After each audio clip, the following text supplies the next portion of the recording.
Good morning বন্ধুরা।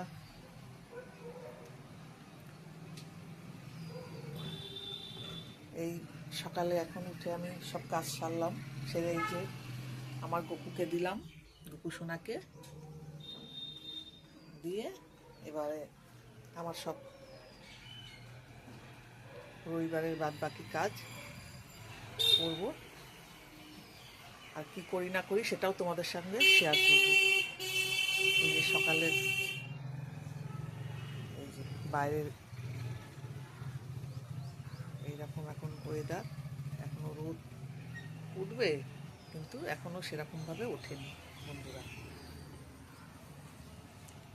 আমি এখন এক কাপ চা খাবো, এই চা করে নিয়েছি। চাটা খাই, তারপরে আবার বাদবাকি কাজ সারবো এবং তোমাদের সঙ্গে সেটাও শেয়ার করব। তোমরাও কিভাবে আজকে কাটাবে আমাকে কমেন্টে জানিও। খুব ভালো থেকো তোমরা, আমার পাশে থেকো।